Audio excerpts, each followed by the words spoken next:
Subscribe now and press the bell icon. Never miss an update. Hello everyone, very good afternoon. I Shalini Mendras welcomes you all to the All India Speed Test discussion that is ST number 42 English. देखो state में सिर्फ आते हैं 10 questions, लेकिन कभी कभी वो 10 questions भी हमारे ऊपर भारी पड़ जाते हैं क्योंकि ग्रामर कंसेप्ट्स को हम अच्छे से गो थ्रू नहीं करते। ठीक है, तो ग्रामर कंसेप्ट्स को अच्छे से आप लोग गो थ्रू अगर कर लेते हैं, आप अच्छे से पढ़ लेते हैं तो कभी कोई प्रॉब्लम नहीं आती। तो सबसे सटीक तरीके से आप लोगों को मैं यहाँ पे बताने जा रही हूँ ये सारे स्पीड टेस्ट डिस्कशन, तो आप लोगों को हर वीक मिलते हैं, बेनिफिशियल है, देखा जरूर करा करो। ठीक है, तो सबसे पहले है क्वेश्चन नंबर 41। क्या पूछा गया है? You have to select the most appropriate option to fill in the blank. इन ब्लैंक्स में आपको सबसे अप्रोप्रिएट ऑप्शन फिल करना है। जैसे कि यहाँ पे लिखा है she is so of plants that she can spend her entire day in the garden. अब यहाँ पे सेंटेंस को जब आप पढ़ रहे हो तो एक चीज ये समझ में आई कि क्या लिखा हुआ है यहाँ पे कि वो बहुत ज्यादा प्लांट्स को इतना ज्यादा पसंद करती है कि वो अपना पूरा दिन गार्डन में बिता सकती है। तो अटैच का मतलब क्या होता है? When you have a liking for somebody और समथिंग वेरी मच, आप किसी चीज को बहुत ज्यादा पसंद करते हो, राइट? लविंग कहते नहीं, you are loving to me, है ना? यू आर, तो लविंग का मतलब होता है कोई चीज आपको बहुत ज्यादा प्यारी है, यू आर शोइंग लव और केयर। आप किसी की तरफ बहुत ज्यादा प्यार और केयर दिखा रहे हो। इंटरेस्टेड, इफ वी सो, अगर आप इंटरेस्टेड हैं it means you want to know और हियर समथिंग। ठीक है, तो और जब हम फॉन्ड की बात करते हैं ना, I am fond of something, fond of something मतलब कोई चीज आपको बहुत ज्यादा जब पसंद होती है ना, लाइकिंग, डूइंग या समथिंग। तो अटैच्ड वर्ड थोड़ा सा गड़बड़ हो जाएगा, इसीलिए अटैच्ड वर्ड यहाँ पे फिट नहीं करेंगे।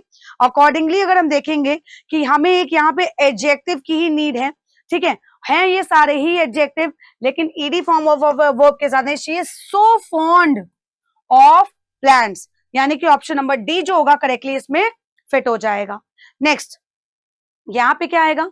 The heavy rain affected so much that we could not proceed further, यानी कि जितनी भारी वर्षा हुई जिसकी वजह से काफी ज्यादा प्रभाव पड़ा, है ना, हम आगे नहीं बढ़ सकते। तो यहाँ पे सीन, किसी चीज के अगर सीन की बात करते हैं मतलब वेयर समथिंग हैज हैपेंड, एक ऐसी जगह जहां पे कोई चीज हुई हो। डिस्टेंस, दूरी के बारे में बात करता है। ठीक है, कि आपकी दूरी किसी चीज से कितनी है उसको लेकर के यहाँ पे बात करेगा। And if we talk about visibility, visibility का मतलब होता है that you can see in a particular light और वेदर कंडीशंस। तो भाई जब इतनी ज्यादा बारिश होने लगती है तो आपको सामने कुछ दिखता है? नहीं दिखता है ना? और अगर हम आउटलुक की बात करते हैं तो इट मीन्स योर एटीट्यूड और feeling about life and the world. ठीक है, तो यहां पे अगर हम देखेंगे हैवी रेन अफेक्टेड विजिबिलिटी, इतनी ज्यादा विजिबिलिटी पे फर्क पड़ा कि हम आगे नहीं देख पा रहे थे। राइट, समझ में आया? चलो next, you have to select the most appropriate synonym of the word. Synonym यानी कि सेम मीनिंग बताना है किसका? रैम्बलिंग। अच्छा, रैम्बलिंग का मतलब क्या होता है बताओ? जब हम रैम्बलिंग की बात करते हैं इट मीन्स जो बहुत ज्यादा कंफ्यूज्ड स्टेज में होता है या बहुत लंबा होता है ना, वेरी लॉन्ग और कंफ्यूज्ड। तो आर्टिकुलेट यहाँ पे एक वर्ड दिया हुआ है। आर्टिकुलेट क्या होता है? That is when you are good at expressing your ideas, good at expressing your ideas. Boring, एकदम थकेला जैसे, है ना, कि किसी चीज से कोई मतलब ही नहीं है। और अगर किसी चीज को इलैबोरेट करते हैं that means you are something that is very complicated. और लॉन्ग वाइंडेड तो ऑब्वियसली इससे रिलेट कर गया, तो इसका करेक्ट सिनोनिम क्या हो जाएगा? That would be option number D. Next, weary का सिनोनिम क्या होगा? Same meaning. अगर हम वियरी की बात करते हैं, वियरी मतलब that means you are very much tired, बहुत ज्यादा थके हैं। तो फ्रेश तो इसका अपोजिट हो जाएगा। हैप्पी क्या हो जाएगा? इसका अपोजिट हो जाएगा। तो ऑब्वियसली आप क्या मार्क करोगे? टायर्ड, बहुत ज्यादा थके हुए हैं, तो मार्क करेंगे option number C as the correct answer. Next question number 45, one word substitution आपको बताना है for the given group of words. A partner in crime, हम बोलते ना ये मेरा पार्टनर इन क्राइम है या मेरी फ्रेंड, जैसे बर्थडे में लोग आप लोग किसी को विश करते हो तो बोलते हो ना योर पार्टनर इन क्राइम। तो कैंपेनियन क्या होता है? एक पर्सन या एनिमल जिसके साथ आप बहुत ज्यादा टाइम स्पेंड करते हो, कहीं भी आते जाते हो, तो दैट इज योर कैंपेनियन।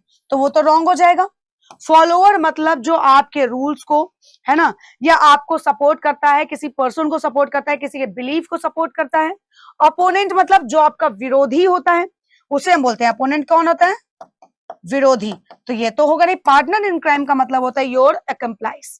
तो आंसर हम मार्क करेंगे ऑप्शन नंबर डी। नेक्स्ट, इसका क्या होगा? One word substitution. यहाँ पे क्या लिखा हुआ है कि फ्लूइड सिक्रेटेड बाय फ्लावर्स, जो फूल होते हैं उसमें से जो थोड़ा बहुत फ्लूइड निकलता है ना, विच इज कलेक्टेड बाय बीज फॉर मेकिंग हनी, जिससे शहद बनता है, तो उसे हम क्या बोलते हैं? नेक्टर। ये सभी को पता होगा कि नेक्टर बोलते हैं, लेकिन यूफोरिया किसे बोलते हैं बेटा? ये एक स्ट्रॉन्ग फीलिंग होती है हैप्पीनेस की, है ना, यानी कि जब आपको बहुत ज्यादा किसी चीज को लेकर के खुशी होती है, strong feeling of happiness. Ambrosia, अगर हम एम्ब्रोसिया की बात करते हैं तो ambrosia is what? That when you reject something, right? Juice you all know, ठीक है। तो यहां पे अगर हम करेक्टली आंसर देखेंगे तो हमारा क्या हो गया? Option number B.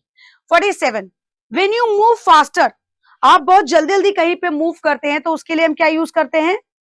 Accelerate, obvious सी बात है, यानी कि स्पीड अप।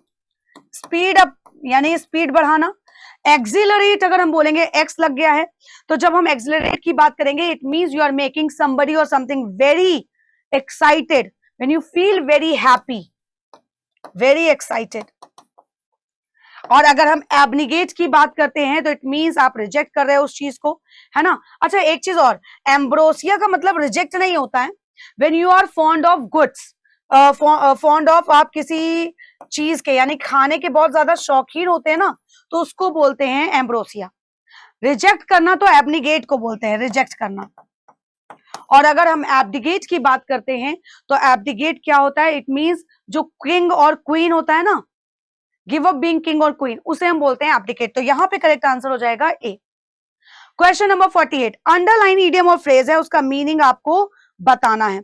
क्या होगा?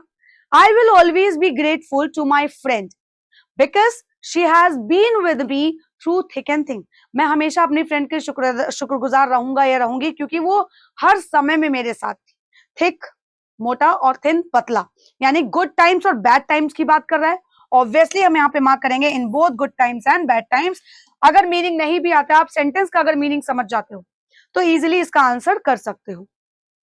Next, he had prepared well before the examination so he did well. अब यहाँ पे सेंटेंस को पार्ट्स में डिवाइड किया गया, आपको इसमें एरर फाइंड आउट करनी है।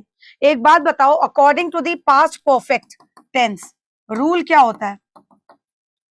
रूल होता है subject plus had plus verb की third form and then object. यही होता है, यही होता है कि नहीं होता है? और जब ये होगा तो हैड के साथ यहाँ पे प्रिपेयर कैसे हो जाएगा? यहाँ तो होना चाहिए था वर्ब की third form, that is had prepared. तो आपकी एरर कहां पे आई? ऑप्शन नंबर डी, यानी कि इस पार्ट में है। And the last question, the following sentence has been split into 4 segments. इसको भी 4 सेगमेंट्स में डिवाइड किया गया। You have to find out that in which part there is an error.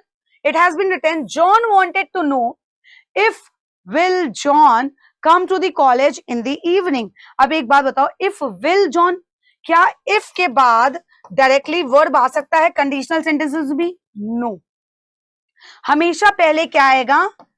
if के बाद आपका सब्जेक्ट आता है, ठीक है। तो यहां पे इसको करेक्ट कैसे करेंगे? if John will come to the college, ठीक है। तो यहां पे आपका बी पार्ट में एरर है क्योंकि यहां पे होना चाहिए था if John will, right? So these were the questions, जो 10 questions थे हम लोगों ने अच्छे से इनको सॉल्व कर लिए हैं। इसी तरीके से आप लोगों को सारी चीजें प्रैक्टिस करनी है। Till then go ahead और इसी तरीके से ST में जुड़ते रहिए। Thank you. Subscribe now and press the bell icon. Never miss an update.